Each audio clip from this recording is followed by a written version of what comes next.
बिस्मिल्लाहिर्रहमानिर्रहीम अस्सलामु अलैकुम वरहमतुल्लाहि वबरकातुहू। मौजूद तलबा कराम, उम्मीद है आप सब खैरियत से होंगे। इस वीडियो में हम एक्सरसाइज 1.1 क्वेश्चन नंबर 2 करेंगे। क्वेश्चन नंबर 3 है। ये क्वेश्चन नंबर 3 करेंगे। ये मेरे पास क्वेश्चन नंबर 3 है। क्वेश्चन नंबर 3 में लिखा होगा रिपीट द फॉलोइंग नंबर्स और नंबर लाइन। तो सबसे पहले बच्चों हमें नंबर लाइन का पता होना चाहिए। नंबर लाइन मेरे पास एक ऐसी लाइन होती है जिसके ऊपर हम नंबर्स को रिप्रेजेंट करते हैं। अब चूंकि हम नंबर लाइन के ऊपर रियल नंबर को रिप्रेजेंट करते हैं तो फिर ये रियल नंबर लाइन बन जाती है। और इसमें होता क्या है कि जीरो से लेफ्ट की तरफ जो मेरे पास तमाम के तमाम नेगेटिव नंबर्स होते हैं और जीरो से राइट की तरफ तमाम के तमाम ये मेरे पास पॉजिटिव नंबर्स होते हैं। ठीक है, तो फर्स्ट पार्ट मेरे पास लिखा हुआ है 21/4। अब 21/4 को मैंने नंबर लाइन के ऊपर रिप्रेजेंट करना है। अब कैसे रिप्रेजेंट करेंगे? सबसे पहले हम देखेंगे क्या ये मेरे पास प्रॉपर है या इम्प्रॉपर है, क्योंकि इम्प्रॉपर को हम इसके ऊपर डायरेक्टली इसके ऊपर रिप्रेजेंट नहीं कर सकते। इम्प्रॉपर को हम पहले मिक्स में चेंज करेंगे। मिक्स में चेंज करने के बाद फिर हम उसको नंबर लाइन के ऊपर रिप्रेजेंट करवाएंगे। क्वेश्चन स्टार्ट करते हैं। मेरा फर्स्ट पार्ट था 21/4। अभी मेरे पास इम्प्रॉपर फ्रैक्शन है तो मैं यहाँ इसको पहले 21 को ऐसे 4 से रिप्रेजेंट करवाऊंगा, डिवाइड करवाऊंगा। तो 4 5 मेरे पास आ जाएगा 20 और यहाँ आ जाएगा मेरे पास रिमाइंडर 1। तो जब मैं इसको लिखता हूँ तो ये बन जाएगा मेरे पास 5 होल 1/4। ये मेरे पास 5 होल 1/4 बन गया। अब मैंने इस नंबर को नंबर लाइन के ऊपर रिप्रेजेंट करवाना है। अब कैसे करेंगे? सबसे पहले हम यहाँ ड्रा करेंगे नंबर लाइन। ठीक है, नंबर लाइन में यहाँ मैं लिख देता हूँ -1, यहाँ आ जाएगा मेरे पास 0, यहाँ आ जाएगा 1, यहाँ आ जाएगा मेरे पास 2, यहाँ पे 3, यहाँ पे 4, यहाँ पे 5 और उसके बाद ये आ जाएगा ये 6। ठीक है, मैं ये आगे तक मजीद आगे तक भी लेके जा सकता हूँ, क्योंकि जो मेरा रिक्वायर्ड जो मेरी रिक्वायरमेंट है वो है 5 और 5 से अगला पार्ट। इससे मैं 5 का 6 आगे 7 तक लिखना चाह रहे लिख सकते हैं, अदरवाइज यहाँ तक आपको काफ़ी है। फिर क्या करेंगे? ये 5 होल 1/4 का मतलब है मैंने 0 से सीधा जंप करना है 5 पे। तो यहाँ पे लिख देता हूँ जंप। ये 0 से मैं सीधा 5 पे चले गया हूँ, यहाँ 5 पे। अब 5 पे जाने के बाद जो अगला पोर्शन है उसके मैंने 4 पार्ट्स करने हैं। तो 4 पार्ट करने के लिए बच्चों ये देखें, अगर मेरे पास कोई एक लाइन है, अगर मैंने इसके 2 पार्ट करने हैं तो मैं यहाँ एक लाइन लगाता हूँ। एक लाइन को 2 पार्ट में डिवाइड करने के लिए एक लाइन लगाई, 2 पार्ट में टूट गए। अगर इसी तरह मेरे पास एक लाइन ये है, इसको मैंने 2 पार्ट में डिवाइड करना है, तो मैं 3 पार्ट में डिवाइड करना है, तो इसके लिए मैं ऐसे 2 लाइन लगाता हूँ। तो जब 2 लाइन लगाएंगे तो मेरे पास इसके 3 पार्ट बन जाएंगे। इसी तरह मैंने अपने 5 के बाद जो अगला हिस्सा है उसके मैंने 4 पार्ट बनाने हैं। तो 4 पार्ट बनाने के लिए उसको उसके ऊपर हम 3 लाइन लगाएंगे। तो यहाँ आ जाएगा मेरे पास ये फर्स्ट लाइन, ये सेकंड और ये थर्ड। क्योंकि हमने इतने पार्ट्स करने होते हैं और इतने पार्ट्स के लिए हम क्या करते हैं, 3 लाइन लगा दी है मैंने। ठीक है, अब इन 3 लाइन में जो मेरे पास जो पहली लाइन है, सबसे पहली जो मेरी लाइन लगाई है मैंने, उसके ऊपर मैं ऐसे एरो लगा दूंगा। ठीक है, तो ये जो फर्स्ट लाइन है ये वाली, इसके ऊपर मैंने ऐसे एरो लगाया और यहाँ लिख दिया कि ये मेरे पास 5 होल 1/4 है, जो मेरी रिक्वायरमेंट है इस क्वेश्चन की।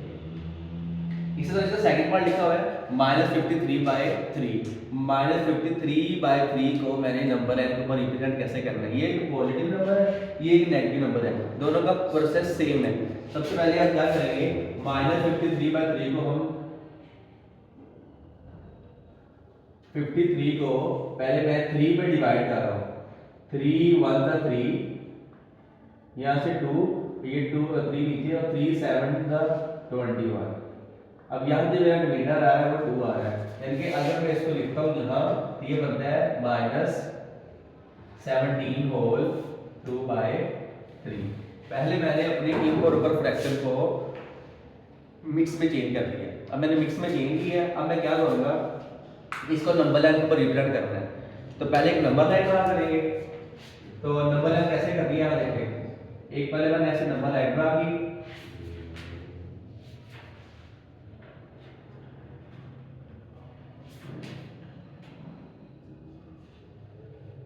ठीक है। अब अगर मैं जाता हूँ ना सीधा 70 0 से 70 तक लाइन लगाता हूँ, ये बहुत ज्यादा लग जाती है। हम क्या करेंगे? हम यहाँ लिख देंगे ऐसे 1, इसके बाद यहाँ 0, फिर यहाँ -1, फिर यहाँ आके डॉट लगा दें। ये जा रही है, चलती जा रही है, कहाँ तक जा रही है, यहाँ आ जाएगा मेरे पास -16, -17, -18 और -19। ये ऐसे कंटिन्यूटी का साइन शो करवा दें, ये डोर लगा देंगे -1 से फिर आगे ऑनवर्ड -16 फिर आगे 17 सारे के सारे नंबर आ रहे हैं, ठीक है। क्योंकि अगर मैं -1 से 16 या 17 तक लिखूँ, ये बहुत ज़्यादा ये एरिया कवर कर लेगा। तो अब बारी आ जाएगी इसको रिप्रेजेंट कैसे करना है। तो फिर ऐसे सेम जैसे हमने लास्ट क्वेश्चन में किया है, 17 पे मैंने जंप करना है, मैं 0 से सीधा 17 पे आ गया, -17 पे। 17 के आने के बाद उससे जो अगला पोर्शन है, 17 के जो अगला पोर्शन वो ये वाला है। अब इससे जो अगला पोर्शन ये वाला है, इसके मैंने 3 पार्ट्स करने हैं। तो 3 पार्ट्स करने के लिए 2 लाइनें लगाएंगे, यहाँ ये फर्स्ट लाइन है, ये सेकंड लाइन, ये 2 लाइनें लगाएंगे तो 3 पार्ट बन गए।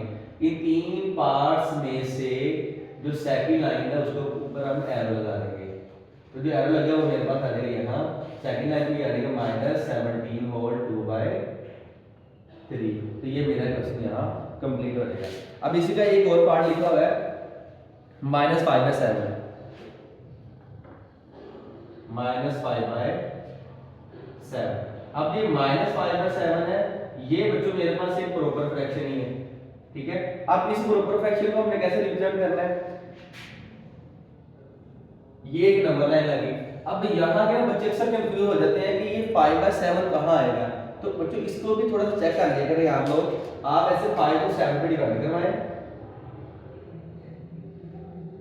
यहाँ 0 लगाएंगे, यहाँ पॉइंट आ जाएगा, ये 0 पॉइंट, फिर 7 7 सा 14 आएगा, यहाँ 1। ये देखिए मींस के अगर मैं यहाँ 0 लूंगा फिर यहाँ ये चलता जा रहा है, ये एग्जैक्ट आंसर नहीं देगा। ये 0 बिकॉज़ ये शो करवा रहा है कि ये 0 से बड़ा है और 1 से छोटा है। तो मैं यहाँ लिख लेता हूँ, इट लाइज बिटवीन 0 एंड -1। ये 0 और -1 के दरमियान लाई करता है। यहाँ तक जब हो गया, अब फिर भाई यहाँ नंबर लाइन पे आ जाना है। यहाँ ये आ जाएगा मेरे पास 1, यहाँ आ जाएगा 0, यहाँ आ जाएगा -1 और यहाँ ऐसे -2। अब इसके ऊपर जब हम रिप्रेजेंट करवाएंगे तो 0 इसको तो यहाँ कुछ नहीं है, तो एक साथ 0 स्टार्ट कर रहे हैं, फिर 7 पार्ट्स करने हैं, तो 7 पार्ट के लिए 6 लाइन लगेगी। यहाँ आ जाएगा मेरे पास 0 के बाद 1 2 3 4 5 6, ये 6 लाइन लगनी है। अब 6 लाइन में से जो 5वीं लाइन है ये वाली, हमने यहाँ एरो लगाना है। तो 5th लाइन पर एरो लगाएंगे तो यहाँ 1 2 3 4 5, ये जो 5वीं लाइन है लिख देंगे -5/7। तो बच्चों इस तरह आपके ये वाला क्वेश्चन कंप्लीट हो जाएगा। उम्मीद है आपको नंबर लाइन की समझ आ गई है। बहुत इजी क्वेश्चन है, आपने इसको नीट नोटबुक पे सॉल्व करना है। जो ये मैंने ये डिवीजन की है, सारी मेंशन की है, आप कोशिश करें कि ऐसे ही सेम टू सेम करें। वैसे भी ये डिवीजन के पार्ट ऑफ क्वेश्चन है, ये आप लाजमी करेंगे। ये जो मैंने लेवलिंग की है ये आपकी हेल्प के लिए की है, इसको भी आप लाजमी ऐसे ही नोट करें, आपके नोट अच्छे बन जाएंगे। पेपर पॉइंट ऑफ व्यू से और क्विज के लिए आपके लिए ये बहुत इंपॉर्टेंट क्वेश्चन है। अगर इसके अलावा अगर आपको इस क्वेश्चन में कोई मसला मसाइल कोई कन्फ्यूजन है तो आप मुझसे लाजमी कमेंट सेक्शन में पूछें, हम उसको इंशाल्लाह ज़रूर रिजॉल्व कर लेंगे। शुक्रिया, अल्लाह हाफ़िज़।